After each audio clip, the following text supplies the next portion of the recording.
Hey there, we're going to go through some of the parts of our anesthesia machine we have here. And the best way to learn to be familiar with your anesthesia machine is to always start with your oxygen and follow the airflow of oxygen through your machine. So the first thing we have is our oxygen tank. This is our little E-tank. We have our yoke, how it attaches to the machine itself.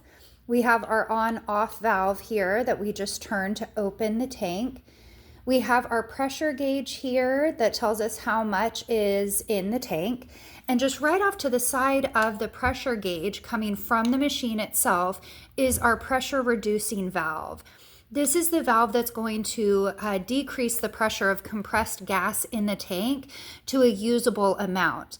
And it also connects then to our pressure gauge. Now from here, from the pressure gauge and our pressure reducing valve, we're going to follow this line of oxygen up the green tube to our flow meter. So the flow meter is where we turn on the oxygen for the rest of the machine. And you can see it has a little dial here. And when you turn it on, the little ball will float. We're going to read the middle of the ball to know where our oxygen level is. So that is our flow meter. And again, we do not want to over tighten this. It really should just be quite easy and light to open and close.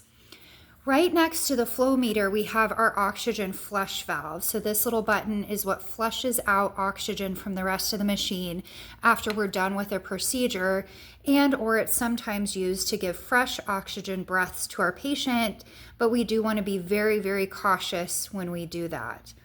From the flush valve, you can see that there's a little line coming out here.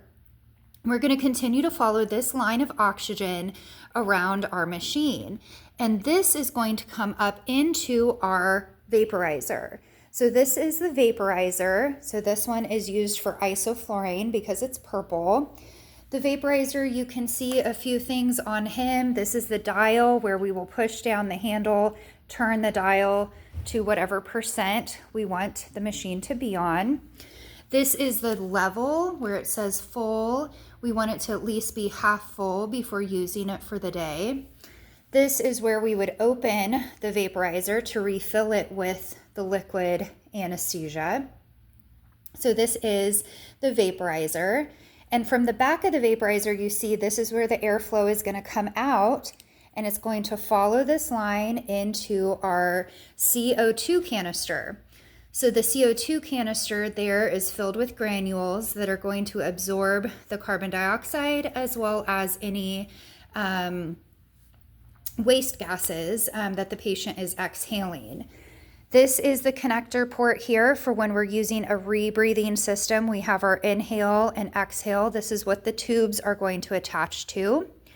We have a pressure manometer here that we're going to use whenever we're bagging our patient or we're leak testing the machine. We want to be reading at up to the 20 on our pressure manometer. And then we have our reservoir bag here. This is a pretty big 3-liter bag that's attached to the machine for a rebreather setup. So the patient is going to breathe in, breathe out. This is filling with that anesthesia and oxygen. And then we have our pop-off valve. So we talked about the pop-off valve is very, very important piece of the machine. This little guy is what can sometimes cause some of the biggest anesthetic accidents to happen. We want to make sure that he is always, always open. And this machine is nice because we can just push it down to close it off, and it immediately opens back up. On the back end of the pop-off valve, we have our line that is going to lead to scavenging. So any waste anesthesia gas that is breathed out of the patient goes through our granules, will come out and into this passive scavenging system, which ends here at the F-air canister.